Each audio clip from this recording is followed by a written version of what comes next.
Howdy, folks. Welcome to Retsutalk episode 77. It's been 5 to 6 weeks since we did the last one, so we want to stay on schedule, so it's about time we put a new one out. I'm Betus, and live from a mysterious cave in Colorado is Slow Beef. Hey, how are you? Dude, you high? I am actually not high. I did look up. Well, you're literally high because you're near Denver, right? Which is the Mile High City. That's true. That's very true. And that's what I was referring to. Weed is sinful, and you should never do it. It is legal here, though, apparently. It is. No, there's 3 places in Boulder where I am where you can buy it, apparently. And then they're like, I should say there's more than 3, but there's, I think, 3 listed for recreational, and then the others are medicinal recreational, you know? And what about radical? Is that an option? I'm sure it is. I'm sure that's just implied in all 8. Yeah. Have you been tempted to try it out while you're there? I know you're there for work, but... Tempted, a but... little coochie-cooch on the side? Why not? I'll be totally honest. It's been a very long time since, so... I don't remember if you get, like, hungover or, like, all red-eyed and shit, and I guess I don't want to be too conspicuous for work and shit like that, you know? You go into work on Friday, you literally look like Willie Nelson. Or I quit and start a commune out here or something like that. After a single toke. Yeah. Of something like, that's wow. not even pot. Some people are sensitive to it. No, I don't. I'm totally like a teetotaler nowadays, so I have not partaken. Gotta be a good influence for your child. Yeah. Well, it's gonna be fucking legal by the time she's older anyway. I really think like pot is pretty much safer or as safe as like liquor, you know?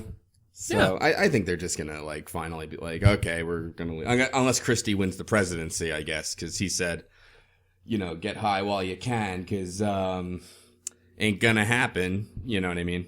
Kushti. Indeed. What a buzzkill, am I right, everybody? High Right. five, 420 for some reason.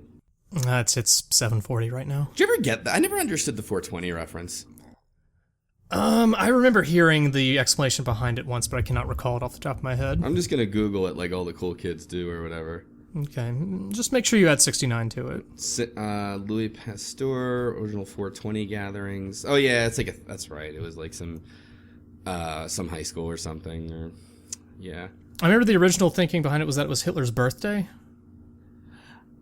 I don't... Or was that like a urban legend? Well, like, I don't know. Wikipedia says it's, the most reliable source for information. Of course, yeah. Written by a bunch of stoners. Apparently it was like some plan to look for some abandoned cannabis crop, and they had 420 as their meeting time where to look for it, you know? Why that specific time? You usually have things on the hour or half hour. Maybe because it was high school, like that's around like after the time when school let out and shit like that. I don't know. School let out at 3 back in my day. Hey, who the hell knows? 3 or 3:30. Who knows what happens over in San Rafael, California? Gotta use that extra 50 minutes to hour 20 to get high. Well, you know, maybe you drop off your book bag at home or some shit. I don't know. And go back to school? Maybe. That's just not efficient. Well, it's just a common meeting place for kids on a weed scavenger hunt, I guess. I guess. I have no... Speaking of, we're coming up on 4 minutes, 20 seconds of recorded time. Nice. Then again, that's counting the sync and whatnot that we do at the beginning. That's true, too, yeah. So this will probably be cut down to some time that doesn't match that. Yeah, now I'm going to look foolish. Now I'm going to look a real square. Oh, God. Gosh. See, this is... Dang it, golly. This is why you should toke up a fatty so you don't even worry about that kind of thing. And why do they call it a fatty? I think because it's just a blunt that's just chock full of marijuana. It's like fat, you know? Anyway, let's move on to subjects that's much, much cooler, as just video games. Now that we've got a contact high from talking about all of those weed drugs. What have you been playing? What's been going on? Well, I've been playing Phantom Pain. I finally finished it. I played Undertale, as the entire internet has. It's all blown up and shit, and I wanted to get on that because I heard it was it's easy to get spoiled on the game, so I wanted to play that. So it's been primarily those 2 things. I also received Mario Maker as a present recently, but have not had the chance to play it yet. Nice. Did you hear, as of yesterday, the day before we recorded this, September 29th, Undertale got enough reviews to be put on Metacritic, and it is the highest rated PC game of all time. Of all time? Yeah, it was 9.8, I think, or 9.7, but it was above like Half-Life 2's 9.6. And Oh, you mean user reviews? no, I mean critic reviews. I thought user reviews were the decimal, and then critical reviews were just a whole number. No, well, the individual critic reviews, I think, are whole numbers, but they average it for the main review, because it's got like all 10s and one 8.2. 8.2? Who gave it the 8.2? Some site. I mean, Did they use an algorithm to get that? Let me just see here. Undertale Metacritic.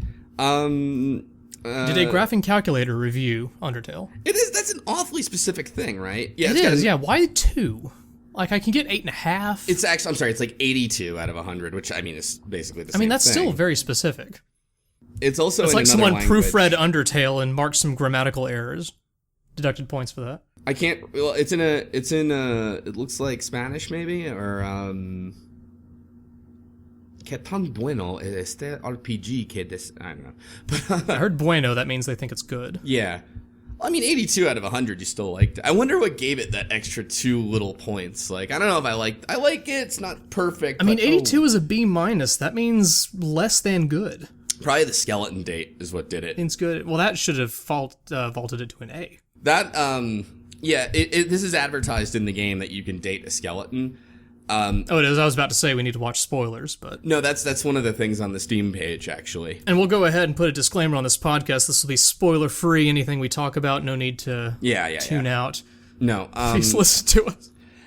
If you can't play Undertale, or if you're worried about how long it is about a 5 to 6 hour experience.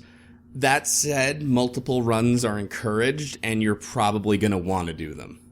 I do want to do one. I did a regular run of it, so I don't think this is a spoiler, but you can fight enemies or not fight enemies if you choose. I'm pretty sure that's kind of a pitch for the game itself. That's in all the reviews explain the mechanic. Should we explain what it is for anyone who hasn't heard of it? Or? I guess we should for those not in the know. Why don't you explain it because you've played it a bit more than I have? I'll give it a sort of as brief as I can because you've probably heard about it by now. But so it's more or less an RPG. It almost looks like an RPG Maker type of RPG, except it was made in Game Maker.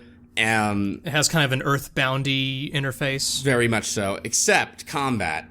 When it's your turn to attack, you get a little, just like QTE kind of meter thing, much like, you've probably seen in Earthbound-like games, But when it's the enemy's turn to attack, you get a little playable area with a heart that's supposed to be your soul, and you dodge projectile attacks like a bullet hell or a shoot 'em up kind of game. And there it is. And however many times you get hit corresponds to the damage you'll take that turn.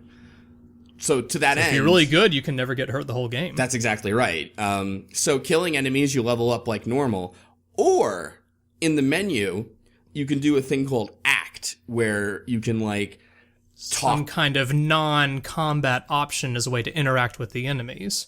And if you do the right sequence of these, then it will affect the enemy in a way that you can spare them or flee the fight. Right, exactly. So sometimes it's like a dialogue thing where it's like, if you say the right thing from that list of options, you're able to spare the enemy, and you'll get gold, but not experience. And then there's very clever twists on that. It's not just choosing the right option. Like sometimes you have to wait for the enemy to do something. Yeah, it's not like your Mass Effect good and evil options where it's incredibly obvious which one is which. Right. You kind of have to think a little bit about what the enemy's doing and how that might correspond to an option that you might want to select. Yes. It's also very fourth wall breaking in a good way. Yes.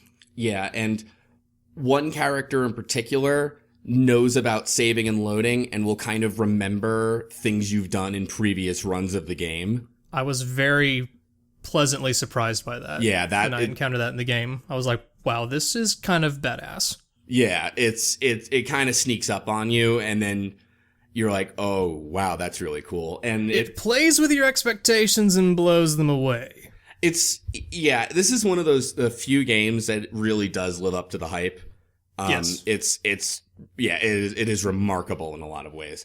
I dare say it's one of those games I can't think of very many close cognates like games I've played like it, And aside from all that, the soundtrack is excellent.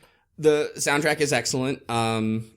worth listening to on its own. The writing is just hilarious. Yeah, but don't listen to the soundtrack, though, if you haven't played the game, because some of the song titles, I believe, spoil events. Okay, I didn't know about that, but the characters in it are all just excellent. There's almost no one who is unlikable. I do think the two skeletons steal the show, personally. Yeah, they do, for sure. I think so, yeah, because I've seen people say, well, my favorite character is this and this, so everybody's got, like, a favorite, but the two skeletons, I think, are just... Like, if you were playing Family Feud, the skeletons would probably be the number one answer. Yeah. The demo for the game, they hint at the skeletons, and it's funny because in the demo, when they hint at the skeletons, I'm like, oh, these characters seem like they could get annoying. Goddamn was I wrong. They are so good. And again, the different ways you play them, like, the game, the characters react to you, like, wildly differently. Yeah, your choices really do carry a lot of weight in what happens later in the game. Yeah. And even in subsequent playthroughs, which is amazing. Right, because, like, because you did a neutral run, which means, like, you were mostly nice, but maybe in some of the random encounters you fought and killed monsters. Yeah, so I purposely, like, avoided most knowledge, all spoilers about the game, and just went into it not really knowing how the mechanics worked, so... Like, I saw the act thing, so I'd kind of spare random encounters that would come up, but for actual bosses, I would tend to kill them. Ah. But if you go through the entire game, supposedly not killing anything at all, you get a quote-unquote true ending, is my understanding. There's a tiny bit more to it, but there's, like a couple extra things you have to do. But if you've done... It's called a pacifist run, where you spare everything. And I had played the shit out of the demo for the game, so that's what I tried for as my first... playthrough. And I think it is kind of intended this way. Like, you'll finish it and then you'll get kind of a hint like, hey, maybe you could have done this. You go back and do that, even more cool shit happens, and then there's, like, a different ending. And then I did I like to call it the piece of shit run, which it's... Fight everything. Right. The community is calling it the genocide run. And it kind of goes beyond fight everything, because you can actually exhaust random encounters in the game, which... Oh, you can. Which is kind of a neat... Yeah, well, so what happens, if you are killing the monsters, your random encounter rate will drop for a particular area. And if you just keep doing it, they'll stop coming, and you'll start getting a random encounter that says, like, but nobody came. And the music gets creepy... Oh. And really creepy, awful shit starts happening. So it makes you feel like a monster for having destroyed everything in the area. I'll put it this way. A lot of people on Twitter, etc., said, I can't bring myself to do the genocide run because... I was going to say, this kind of goes to show you how well thought out all these characters and even just creatures are in the game, that people develop these attachments to them that they just can't watch actual combat. Yeah. In an RPG where combat is supposedly meant to happen. Exactly. It's messed up that way. And it's funny is because I'm pretty jaded. So I'm like, I really do like these characters, but you know, I know they're not real. They're video games. So fuck it. I'll do it. I'll do the genocide run. But I have to admit, the game really twists the knife on it. I don't want to say more than that. But there's as you go deeper into this killing everything run, the game like is aware of it and kind of lets you know that you're being a dick. The characters react to you in much different ways.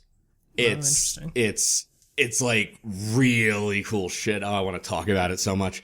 But it's just like, but I streamed the genocide run, and there were just like multiple times when I was like, wow, I can't believe they thought of things like that, you know? Multiple people leave. I can't watch. I had people say, like, on Twitter, like, I want to watch, I'll watch someone else do it because I don't want to do it myself. But yeah, and like I said, the game will remember previous runs and stuff, and that plays into things too. So it's an extraordinarily clever game, you know? Yeah, and it's $10, absolutely worth getting and playing. I think so.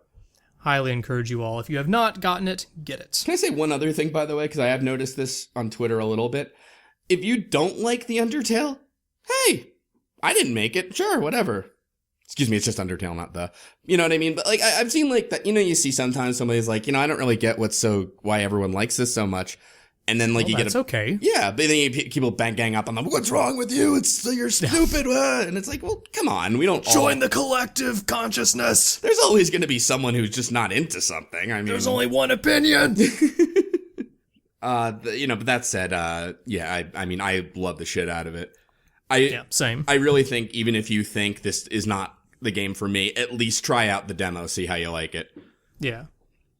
And to a certain pal of mine, no, it's not 60 frames a second, and I don't fucking believe. Anyway.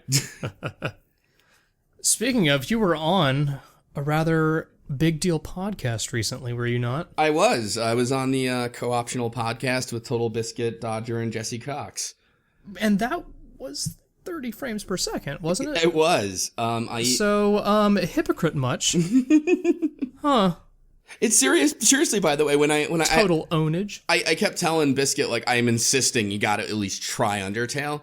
And then at one point he's like, well, maybe I'll do that maybe 15 minutes of game thing on. And he's like, it's 30 frames a second. I have to set up a new recording template. I'm like, oh God, don't even record. Just try it. You'll like it. And I have not heard back. So I'm like, all right, forget it. But anyway, what a weirdo. No, so how was your experience on this podcast with AAA YouTube personalities? Let me tell you what happened, because I was originally supposed to be, as a Z-lister. I was originally going to be on a Tuesday, which is the usual time, and for East Coast it's 3 p.m. right? But I have a 9 to 5, so I'm allowed to work from home.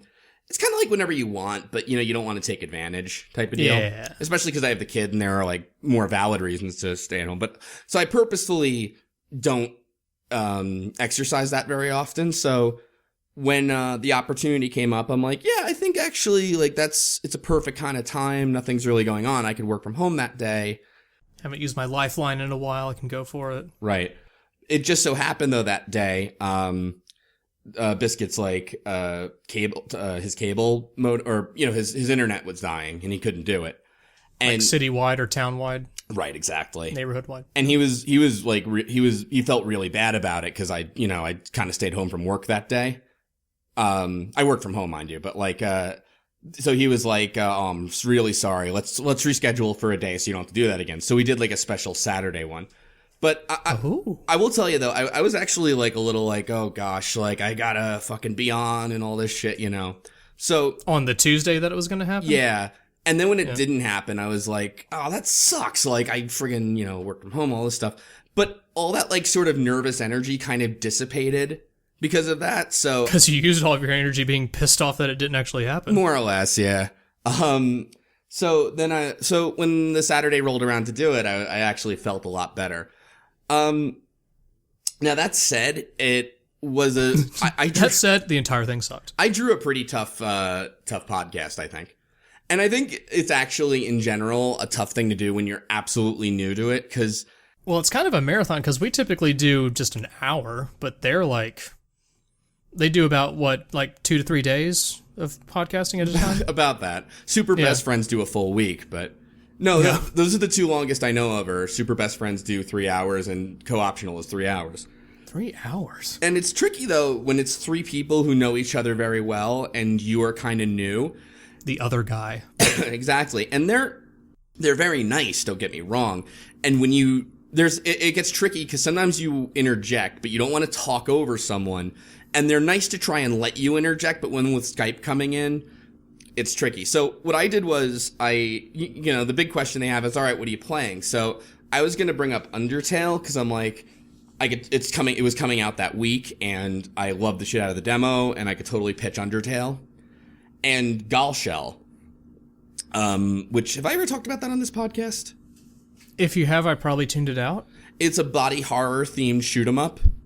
If you are listening to this podcast at work, maybe don't look it up right now because there's tons of boobs in it. It's spelled Galshell. It's like all the monsters in it are like horrible body horror kind of things, and there's nudity. Boobs? There's nudity, but it's not sexual at all. There's like a one level we called it the boob labyrinth, and it's like a maze of like body parts and tits that are shooting at you. That sounds like my ideal sexual experience, actually. The boob labyrinth. So I prepared that, right? But here's the catch. Jesse, Cox, and Dodger had just come back from PAX Prime, I think. And so the first 40 minutes of the podcast, like Total Biscuit who's leading, it's like, so Dodger, what'd you play at PAX? Okay, cool. What else did you play at PAX? Okay, cool. What else did you play at PAX? And like it went on for like everything. Right. I'm not trying to be. It was just like I was like just sitting there thinking like I want to bring up Undertale. Please come to my turn. You know, that kind of thing. And I think Biscuit, to help me out, wanted to talk about the Phantom Pain because he knew I liked it. He knew Cox liked it. But I was so at one point about an hour in. Cox meaning Jesse Cox, not a phalanx of dicks. I did tell that joke. What do you call it?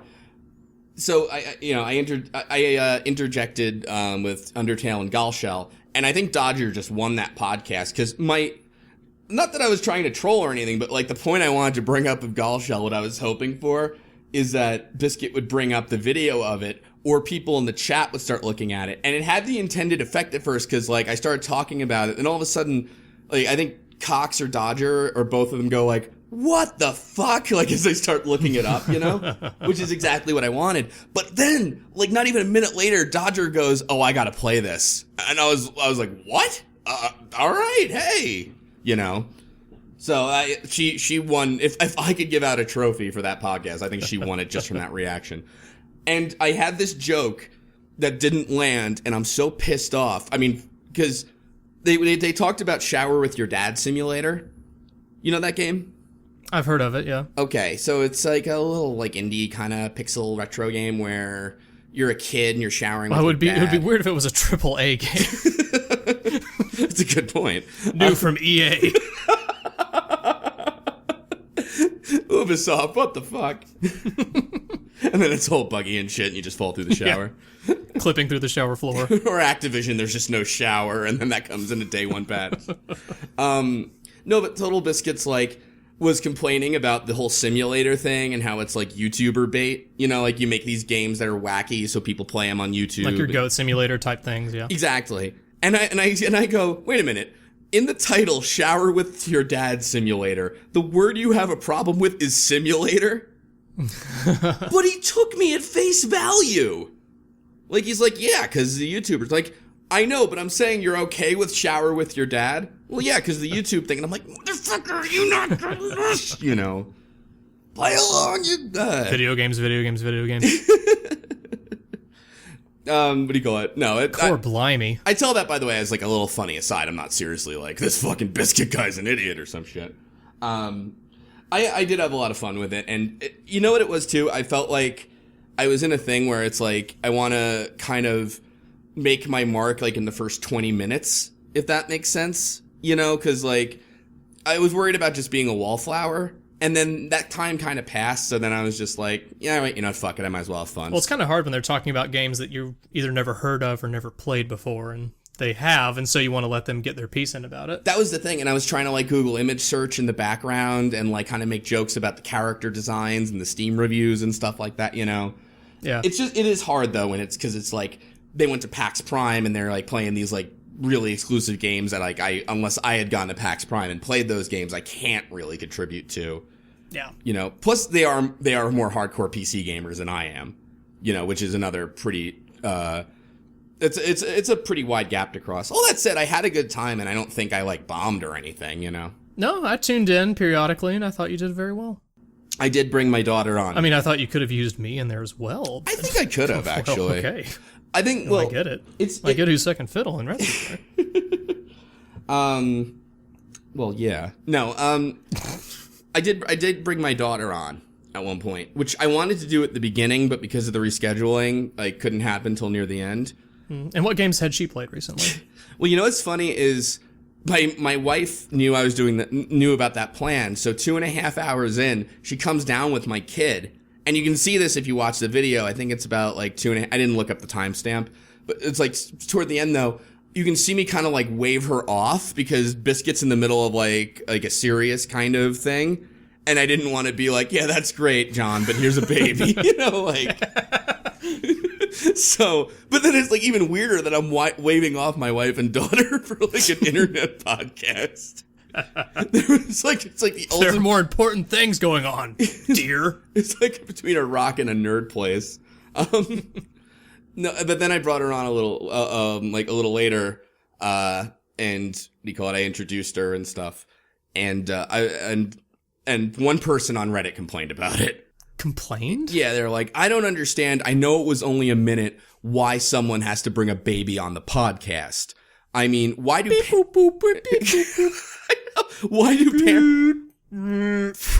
parents want to show off their kids all the time? I don't know. You created life and you're... babies are not video games.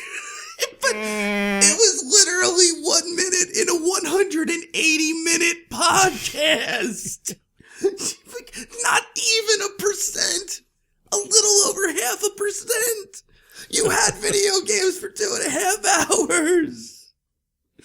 God damn it. That is a lot of video games. And one guy got pissed off because Cox and I were talking about Phantom Pain, and the one thing, so Biscuit never played, outside of Rising, he never played a Metal Gear game. And so Phantom Pain's a weird introduction to that. I guess, can we talk about the intro? Well, anyway, the point is that there's a fire whale in the intro. And, and Biscuit's like, what the fuck is with this fire whale? And the thing I was trying to explain was, you don't realize this, but Hideo Kojima kind of built up to that. Like, if you play the first game, you have Psycho Mantis, that's not so crazy. That's like the weirdest thing in the game, I guess. And maybe one thing with Vulcan Raven and the tattoo. And then, I was trying to summarize the whole Metal Gear series very briefly and not go on too long. So I just said, and then in the second game, you have the vampire and shit. And then someone was like, oh, that's so frustrating. He's not really a vampire. That's not why he's named Vamp. Like, okay. And if you played Metal Gear Solid 4... Like, motherfucker, I know, it's killing me, though, because I'm like, I know why he's called Vamp, and that's my favorite piece of Metal Gear lore in the world, by the way. Do you know that? Ridiculous. I know. Yes, I do. It's ridiculous, and it's kind of awesome at the same time. Even the conversation leaves like, oh, he drank his parents' blood growing up, and, like, he can't really be killed, and he's like... So that's why he's called Vamp. Actually... No, because he's a bisexual. Yeah. What? All those other things... It's just a crazy coincidence. What should I call this guy? Oh, he's gay? Bi? Vamp? Like, what? Get the that's so... nanomachines. Yeah, but then, like, so you have the really lucky lady, which you assume... I assumed was some kind of, like, force field type of thing, And right. But Vamp is kind of unexplained. And then... The third game, guy can control bees, because why the hell not? Sniper guy's photosynthetic, what the fuck? Dude has a fucked up tongue thing. And they don't really... on fire. They don't really explain Vulcan, and he's like, just controls electricity, because why the fuck not? Sure. And by the way, he is my favorite Metal Gear Solid villain, I will say. Oh, yeah? I liked him. I liked him better than Liquid. You know what? Vulcan, I think, is a successful attempt at Skullface. I don't know if that's getting too far in it, but like one of the complaints about Phantom Pain and Ground Zeroes is Skullface.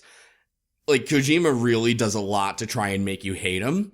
I think this Skullface guy might be kind of a bad dude. Yeah, and it's like, it's a lot more of tell, don't show, I think, because you hear about his name alone. You hear about... Do you think this Skullface guy might be secretly good? I know. It's not necessary. I don't think so. It's not necessary. But, like, it's hard to, like, get me to hate someone where you're just telling me stories about how bad they are. Whereas, like, Vulcan, you see him do horrible shit in the cutscenes. Yeah. And you are, like, he's the one Metal Gear villain, like, I really want to fucking, kick this guy's ass. You do feel very satisfied when he finally goes down. Exactly right. Yeah. I think he's just an extraordinarily good villain all around. Liquid's, he's good. He's a little over the top. Yeah, and there's, like, stuff about him that, like, comes across maybe a little whiny. Like, you got all the good genes, Even though that's not how it works. You've got all this sciencey stuff that's not true, brother! And then Solidus, I felt like, Solidus was way too much, like, last-minute drama. And then, like, one thing that pissed me off was after the reveals in Metal Gear Solid, like, toward the very end... You're about to fight him and you're not even sure it's the right thing to do. And it comes to a cutscene with him and the first thing he said is like, Raiden, I'm the one who killed your parents. And it's like, what? Come on. Like, where did that come from? I'm gonna feed you some motivation, Raiden. Also, I was a former president. Like, what? I mean, that's the most was ridiculous. Like, can you imagine all this destruction in Manhattan, then you find out somebody had a sword fight with Clinton on, like, some rooftop, and he had, like, Dr. Octopus arms and shit. Who was the villain in 4? It was, like, technically Revolver Ocelot, which is technically Liquid. He was the main Liquid Ocelot. And the, what they call them, the Beauties? The Beauty and Beast. Well, the Beauty and Beast Corp was kind of like the Squadron, like the Cobras in 3, or Dead Cell in 2, or Foxhound in 1. 4 was a mess. 4 was kind of a mess. I feel like, too, like, one of the best parts about the Metal Gear Solids are those squads. Like, Foxhound was really interesting in 1, and the Cobras were really cool in 3. The Cobras in 3 were very good. Yeah. And because they didn't really, they were like, fuck the explanation behind why they kind of exist and do their shit. Here's some weirdos. But if you want, you can listen to that on, like, the walkie-talkie and stuff. Yeah, exactly. And if you want to have Sigan explain why the guy controls bees, then yeah. Yeah, they didn't, like, outstay their welcome. 1, I felt like, had a good balance, because there were cutscenes where, like, Vulcan Raven would, like, explain himself, and Psycho Mantis kind of stands alone, you know? Yeah. Sniper Wolf's kind of, I don't really remember loving her one way or the other. By the way, a lot of sexy snipers in the Metal Gear universe. Especially the end. Yeah, the end is like, oh. Hey, man. Hey. I mean, I just, like, snuck up on the end in Metal Gear Solid 3 and just wanted to crawl on top of him, right? You know? I just want to see him in my helicopter. Right? Yeah. No, show me your photosynthesis, bro. So Dead Cell, if you read about how Metal Gear Solid 2, was kind of not a rush job, but they had to cut a lot. Like, there aren't very many of them, you know? Like, Fat Man is really the only proper boss fight you have. And... In 2? Metal Gear Solid 2? Yeah, because Fortune... Well, I guess Vamp, actually. I'm sorry. Vamp you do have a proper boss fight with. But he doesn't die. And you have the Hind helicopter as well. No, you have the Kasaka in 2. Oh, yes, sorry. Yeah. The Hind D is in Solid 1. Yeah, you're right. Well, you know what it is? Did you ever notice in Solid 1, with the exception of Psycho Mantis, you fight all the bosses twice? In Solid 1? Yeah, you fight Vulcan Raven in the tank. Oh, yeah, he's in the tank, yeah, and then in person. You fight Liquid in the Hind Sniper D. Wolf, yeah, you fight twice. Revolver Ocelot, if you count... Well, I guess you have to count the torture scene. I wouldn't count that as a fight. Yeah, but that helps my theory, so I count it. Okay. All right, so regardless, though, it had a lot of boss fights. Where 2, you had Fortune, which is really just survive long enough. You had Fat Man, and then Vamp. Vamp you do fight twice, but the second fight where you're kind of sniping him, you know, and you're not really in danger. Do you remember that? And don't forget the President of the United States. Solidus, I know. You fight him. The Kasaka fight is cool. Or the Harrier Well, I mean, fight. it's the Hind D fight Redux. Yeah, it is. It totally is. And which is thematically part of the game, right? Yes, right. Right. The Kasaka was, the helicopter that Pliskin was in, and the Harrier is the jet. Spoilers. I keep forgetting. Yeah, I did love the Harrier fight. I'm pretty down on Solid 2, to be honest, but I love the Harrier fight. Solidus himself was an alright boss, but by then you're using the high-frequency blade, which you're not super used to. So. Did you like the Metal Gear Ray fights at the end? You know, I didn't. No, I didn't either. You know what's weird about it, too? I know you just kind of go back and forth and load your stingers and fire. It's cool that run. It's cool that, like, they try to up the ante and have you fight, like, so many Metal Gears at once, but when you take down a Metal Gear with, like, 3 rockets, it doesn't really feel like that much of a... They don't feel so intimidating. Yeah. After your 4th or 5th or 30th one. Exactly. Like, the Metal Gear is always, like, an intimidating kind of fight, or should be, except for the very first game. You know, but, like, right. Yeah. Was it Metal Gear 2 that had, like, a kind of dick that you had pointed out in your screenshot thing? Yeah, Metal Gear D has a penis. How long ago was that guide you wrote? 2004? 11 years? 2004, yeah. I recently put it up on my new site, fnslowbeef.com. Oh, fine, plug it. So if you go to MG2 under that. We should VLP that. Do you think it's a VLP-able game? No. No? Well, you'd have to edit it. There is a shitload of backtracking. That's right. Which is thematically consistent with Solid 1 and Solid 2 as well, I believe. Don't you go back to get a sniper rifle in 2? do. I feel like there was much less of it. So you have to. So Solid 1 is really almost like a remake in a way of Metal Gear 2 Solid Snake. Actually, if we're going back to the history of it, so one thing I do want to say though, Hideo Kojima did not plan this all out. That's kind of a myth. People, no, I know, but people who like love him and stuff tend to think that. Yeah, no, even the solids were not all planned out, and he said this in interviews. I commend his effort to tie all the games together, even if it falls short significantly in places. And it has to involve some like retconning and things like that. Yeah. So Metal Gear 1 was going to be an action game. It was on the MSX, but you probably know this because of the limitations of how many bullets could be on screen. That's why he made it stealth. Right. So actually what happened was he considered it done. And Konami came out with an NES sequel to Metal Gear called Metal Gear 2 Snake's Revenge, where you're like fighting the Ayatollah Kakamami, and like it's a totally weird, like, you know, kind of story, and it's completely made up. Yeah. So apparently the story goes, according to one of the interviews, Kojima was on the train on the way to work at Konami, and he just happened to be next to the guy who made that Metal Gear game. And they got to talking. He's like, actually, a Metal Gear sequel would be cool. So that's what inspired him to just retcon the other guy's work and make Metal Gear 2 Solid Snake. Metal Gear Solid is almost like a remake of that. The bosses are all different, I'll say that. But I'll give you an example. Metal Gear 2 Solid Snake, there's a key you have to get, right? But you have to go to a sauna to heat up the key at one point. And then at another point, you have to go to a freezer to freeze the key. Yeah, I do remember that. And there's a screenshot thing. Yeah, there's no like reason for it. Like in Metal Gear Solid, they do that again with the PAL key to activate Metal Gear. You got to go to the furnace and then go to what was the place you went to freeze it? I think wasn't it outside? Was it just you walk around outside and that's it? I think you're right. Yeah, I forget. But it's been so long since I played it. In the GameCube remake, Twin Snakes, they actually make it easier. And in the room before, there's like there's like a vent or something. Yeah, there's like these pipes you can shoot that'll like shoot steam and stuff, so you don't have to backtrack. But that's a redo of that puzzle as an example. And what's fucked up is in Metal Gear Solid, they explain that as it's a shape memory alloy, which is a real thing. But they call it a PAL key, which completely fucks up the point of what a PAL key actually is. Oh, does it? Yeah, a PAL key, if you've ever seen, like, you know the you turn two keys at once thing? Yeah. So we developed PAL, it's called Permissive Action Links, in the 60s during, like, the Cold War, so that no one person could launch the nuclear weapon, you know? During the era of Metal Gear Solid 3 Snake Eater. Exactly. But you know what we did? After we developed it, we gave it to Russia.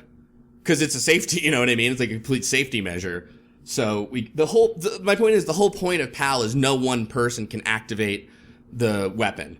But in Metal Gear Solid, the shape memory alloy PAL key really actually makes it so only one person could ever do it, which is like completely the opposite. But all right. At any rate, Metal Gear Solid 2, though, Kojima said in an interview, he was inspired by, of all things, the Napster debacle. Really? Yeah. So it got him thinking about, like, because it was when the government was, like, trying to control Napster, I think, or, like, companies were suing and things like that. And he started thinking about information flow and, like, how, like, what happens if you control that. Which is then why Metal Gear 2, like, or Metal Gear Solid 2, Arsenal Gear is more about, like, controlling information and shit like that. Which I honestly had a little trouble with at the time, you know, but. And then you know what happened next? The NSA. That's right. Kojima predicted it. Kojima did 9/11. No, I'm kidding. No, but it's okay. We can make fun of Kojima because he's going to have a long and illustrious career with Konami. Oh, I'm sure. Yes. Yeah. God damn. It's all good. Quick aside. Did you hear Junji Ito was involved with fucking Silent Hills? What? Do you know who Junji Ito is? No. Oh, you got some reading to do tonight. Okay, I'm not a manga guy. I've read Death Note and that's it. Unless you count Junji Ito. He's a horror manga artist from Japan. And he's really good. And one of the things that's interesting is, like, if you look at his work, like, you can tell it's kind of manga, but it's not very, like, anime style. You know, like, the characters, like, are kind of regularly proportioned and nothing's exaggerated. It's more graphic novel-y than manga. Yeah, like you can tell it's still a manga. You know what I mean? It's still got that style, but the characters are more realistic like that, so that when he does horror things, they like it kind of like stands out more, and he's really good at it. But besides Guillermo del Toro and Hideo Kojima, he was also apparently going to be involved with the now canceled Silent Hills. Hashtag Pachinko. Hashtag fuck Konami. No, but sorry, that was just a quick aside I just learned. But anyway, should we continue on Metal Gear or just talk about how Konami's horrible? I don't know. We only have an hour. That's true. All right, so yeah, you get to Snake Eater, which you play. I don't think it was a big reveal. I can spoil that, right? Who you really are. I think the statute of limitations is up on Snake Eater. I didn't think it was a surprise that you were a big boss at all. Well, I thought that. I mean, did people actually think you were young Solid Snake? I guess I had more of a feeling. I mean, that's a pretty big time difference. It's pretty clear that this is the 60s. That's true. Yeah, I mean, I don't see, I guess, how that was a reveal at all. But they kind of they do try to hide it in the game like it is one, but you know. No, I mean, it's kind of the only explanation if you had played the first 2 games, or even the first game. You know what, you know what though? I always thought it'd be cool if they went back even farther, because they make mention of the boss, winning the war, World War II, basically. And it'd be cool if you could play as the boss, sneaking into, the Nazi kind of headquarters and shit. That would have been a cool game that we'll never, ever get. I'm sure there'll be many more Metal Gear Solid games. Why wouldn't there be? Oh, no, I was going to say there probably will be, but actually they'll all be pachinko machines. Where Venom Snake's arm pops out and all the pachinko coins and balls spill out of it. The Phantom Gain! It's a cardboard box that's just coins stitched together. It's funny because I almost feel like I start to get this impression Kojima was like, I really would like to wrap up Metal Gear Solid now. Can I please do that? And Konami's like, nah, sorry. Because Metal Gear Solid 4, you really could kind of tell he was trying to end it. Yeah. And it's very, I mean, 90-minute ending cutscene. And right? Yeah. It's 90 minutes, right? Yeah.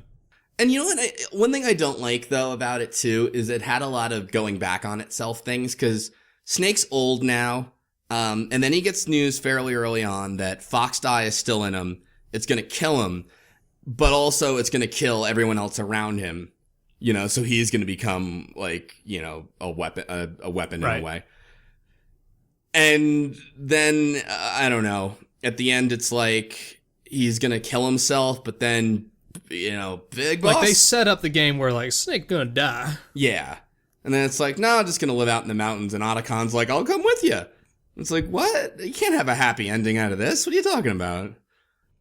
He gets to ride wolves out in the subset with his otaku buddy.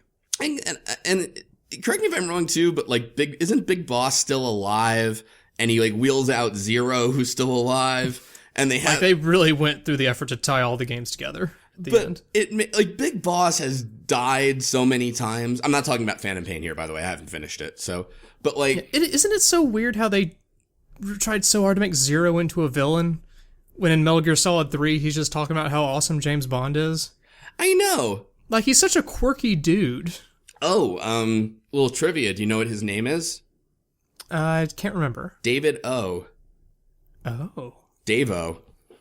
Oh my god. I know, the conspiracy keeps going. That should be our ending phone call for this podcast. Mr. President. You know what's funny, too? They tried to do that in Metal Gear Solid 3, and it kind of doesn't work, because, Ocelot's on that phone call, and he goes, yes, Mr. Director, and they play the music, it's nah. You kind of step down. Yeah, you can't there a little bit. Can't really do that. Mr. Treasury Secretary. I will say, though, I haven't played Peace Walker, and I hear that's really good. It is. It's a lot of fun. You'll definitely see where pretty much all of the inspiration for how Phantom Pain works and plays comes from, because it adopts that mission structure from Peace Walker. I heard, too, one of the things, and I guess I would call this maybe a complaint about Phantom Pain, is it takes a while to get in and out of missions. Yeah, for some of them. Yeah, it's but you have to wait for your helicopter to fly in, land, get off. Then you go... Yeah, if you want it to be timely, you got to call that helicopter pretty far in advance. Yeah, exactly. Otherwise, you're dilly-dallying a little bit. Yeah, and that's fine, and I think it's cool, but there are times when I'm just like, ugh. And apparently Peace Walker, though, you just kind of warp to the location. Yeah, pretty much.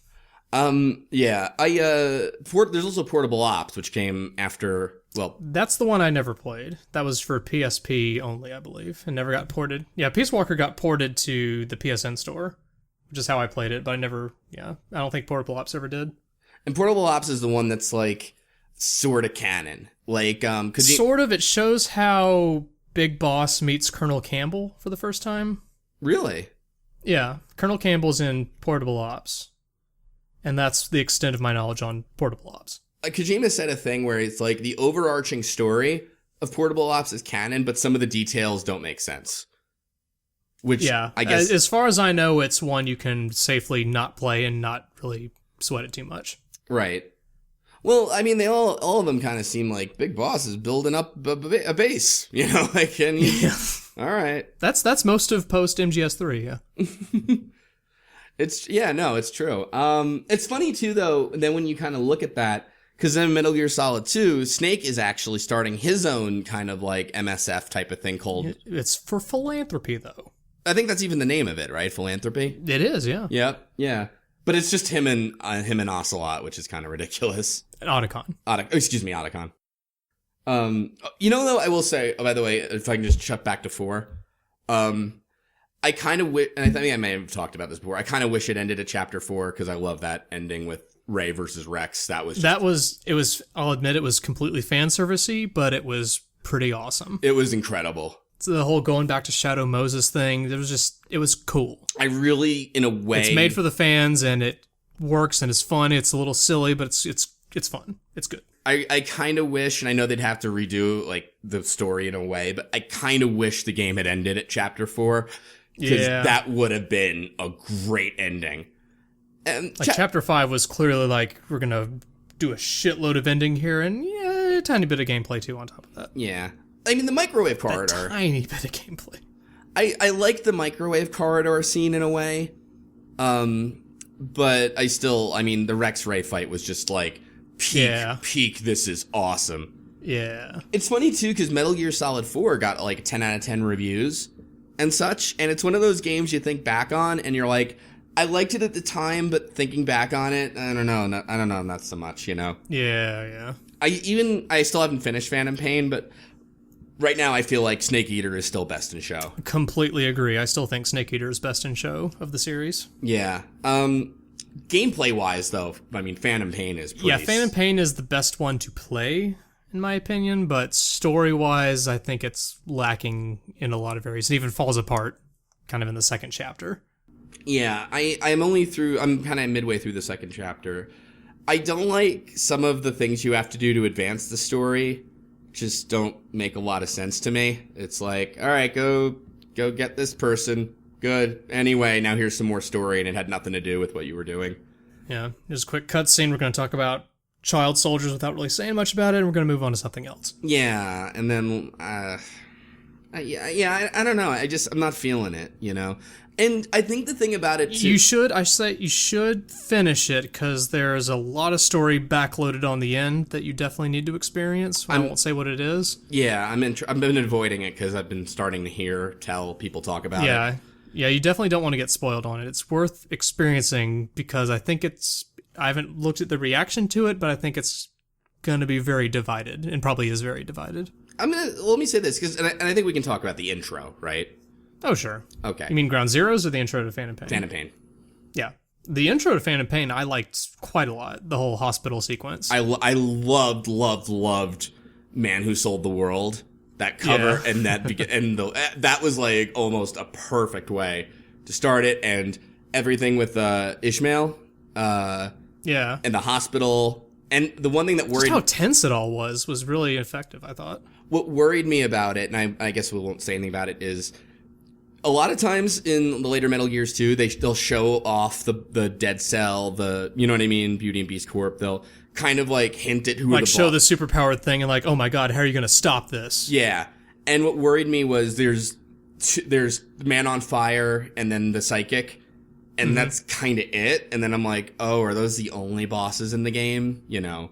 And they're not, but like, it's still like I love those superpower characters, that kind of thing. So That's a big problem with the Phantom Pain, is that the boss fights that are in the game are just not great compared to the rest of the series. The first one's pretty good. Yeah, it's okay. It was done better. There's a better version of it in Snake Eater. Yeah. But it's not, I liked it. It wasn't bad, I didn't think. But then, yeah, the other boss fights. The second boss fight, I'm not even sure how I won it. And then there's... Are you talking about the boss fight that divides Chapter 1 and Chapter 2? No, I'm not. I'm talking about when you're leaving that weird hospital kind of thing. Okay, yep. And the roadblock gets blocked. Yeah. Because that can be a very quick boss fight if you know what you're doing. And I didn't, but I had an idea of what I was doing, but I'm not 100% sure how I managed it. And it was. But you think maybe you just lucked out and without doing the right thing? I think that's actually what happened, if you want to know the truth. And since it's such a short boss fight, like there's no energy meter for it or anything, yeah. Then, yeah. Well, I mean, there's one boss fight I couldn't stand. Like, I really hated it. It's multiple... I think I know the one you're talking about. Multiple guys kind of coming at you and sort of regenerating health and sort of... Oh, I hated that. Well, I've heard that boss fight's not so bad if you've been doing the right things, like building up Mother Base and doing the side Investing ops. in the right equipment. Yeah, but, like, I have very little time as is, so I really wanted to kind of just power through the story and maybe see if I had time for side ops later. Yeah, you really can't do that. You got to be doing the side ops at the same time. Much to my chagrin, I learned that. Yeah. There are really random funny things in the game that I feel are not intentional. Like gameplay things? Like, no, I was thinking even story things. Like, there's an old man character in the game, you know? And at one point you have to carry him out. The Fulton thing. They make it like, you can't Fulton him, he's too old. So before that, they say the thing about you can't Fulton him. At the end of your conversation with him, he just kind of like bends over, like he expects you to carry him out of his house, and you just do it like that's normal. It's like, what? Carry me, daddy. And I like that character a lot for wrong reasons. Yeah, he's very, I don't know, just like it's very weird because there's now I don't know if we should talk about that. Maybe. Nah, let's not get too far. All right, then I won't. I'd say overall the gameplay is so good in Phantom Pain, it just makes the things that are lacking in Phantom Pain stand out so much more. I talked about this on a stream thing, which we may or may not post, depending on how it pieces back together. But the rating I give Phantom Pain it sounds weird, is like a 10 out of 11. I'd go lower than that, personally. Well, I would too, but the reason I initially gave it that is I feel like when a game achieves like a certain level of wow, this is great, the flaws become even more noticeable. Yeah, especially when it's a game that has so much content packed into it and you play it for so long. Yeah. It stands out that much more when there's things that just bug you about it. They just keep bugging you as you keep playing it. Even though you enjoy it, it's like, but it could be better. Yeah. The checkpoint system is awful. Yes, in the main missions, very much so. Like, you spend so much time being deliberate about stealth, sneaking in, you get an untimely alert, you get killed quickly, and then you're taken back way far, and then you're like, well, fuck it, why don't I just, like, Rambo my way through this now? That's the thing. And, like, it honestly wears on you to a point where now I don't even bother with stealth, which I will say makes the game more fun, I think. It does. Yeah. And since it's a mission-structured game, if you do want to go back and stealth a mission, it's not like Metal Gear Solid 1 through 3 where you kind of get an overall ranking at the end of the entire game for your performance. It's just mission to mission, which makes it a little bit more manageable in that regard. It's more modular in that way, you know? Yeah, exactly right. Like, you can't fuck up something permanently and say, well, there goes my S rank or my big boss rank. Yeah, checkpoint, and the checkpoints are wonky. Like, one mission, I think I talked about this on Co-Optional, actually. One mission, though, you have to destroy some tanks that are on the move, and that's a fun mission. I like that one. I didn't, because my second checkpoint was on the... I don't know why the game put me here. It put me on the road in front of the moving tanks. Oh, God. So every time I died, the checkpoint would start, it would go to the slow motion reflex mode because the tank sees you. And it's like, well, no shit, it saw me. You would just put me right on the road in front of it, like 10 feet away. I have not encountered that. That's kind of messed up. The way it works, as I understand it, is all the bases have like a circular radius. that if you enter or leave, that's what actually makes the checkpoint. Okay. So I think I just got very unlucky with the timing of it and where I was in relation. Like when I got to that road, the tanks certainly weren't there, but I guess when it respawned things, you know. Gotcha. Yeah. So yeah, like I said, there's that. Yeah, there's that aspect. I just feel like in general, like certain things it feels less Metal Gear-y. As far as the story, definitely. Like gameplay wise, there's the quirky stuff. Like you can put anime on your cardboard boxes and excite enemies and shit. Like all that's still there, but the weird story stuff that is very Metal Gear is less there. I'm gonna tell you what I really don't like about the story. Maybe this changes. So the beginning of the game, it's really good. The intro. You know, you wake up 9 years later, you freak out, you lost your hand, there's shrapnel in you, you know, you gotta save all this stuff. And it's like, I really want to know, like, how Big Boss has changed and how things like that. Well, he sounds completely different.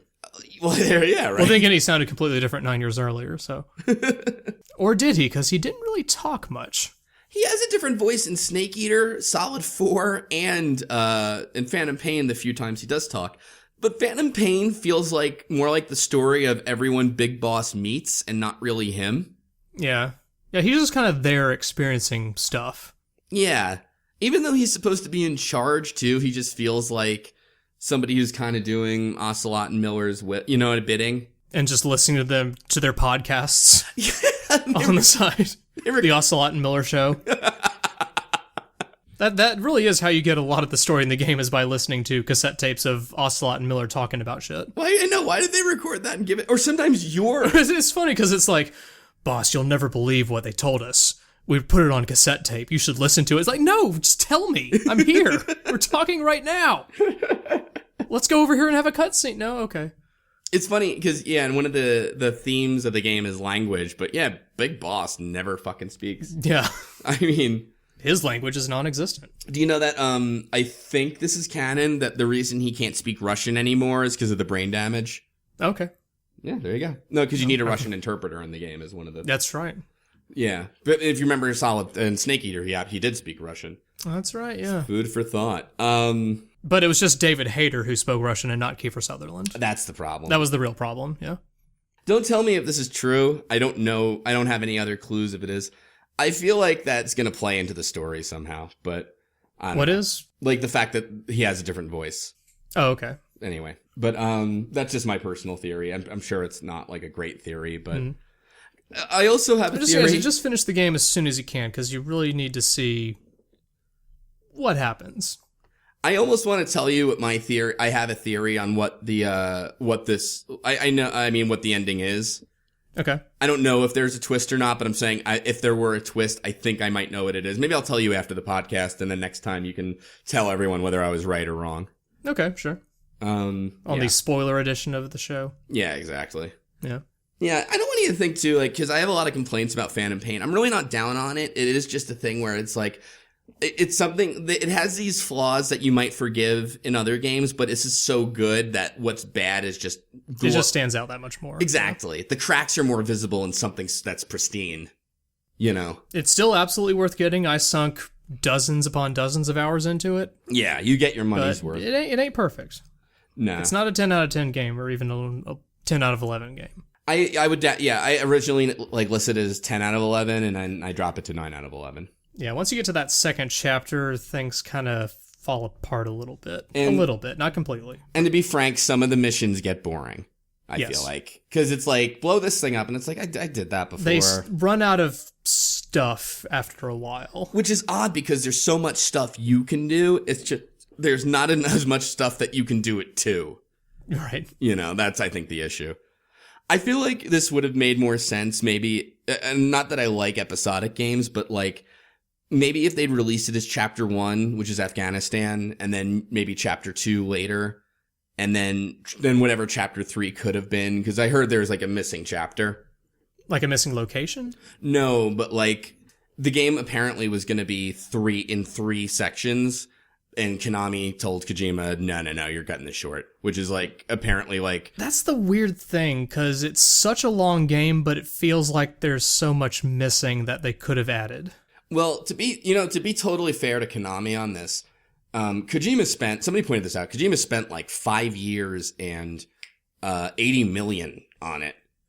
So Yeah, because Solid 4 came out in 2008, right? Yeah. And the thing is that, like, so I do kind of understand, like, Konami being at some point, oh, you have to wrap this up. This is really getting out of hand. But that said, you can't have everything. That said, I mean, what a good company would have, I guess hindsight's 2020 to be fair, but I feel like that oversight should have been there all along, where it's like, if you're not willing to spend Kojima's giant budget, you go, okay, I'll tell you what, we can give you this, but either we, add something here or remove something here, or we don't use Kiefer Sutherland. It's like, you have to tell him, like, look, your budget is this, period. You know what I mean? Like, yeah, this is huge as is. Why Kiefer Sutherland, though?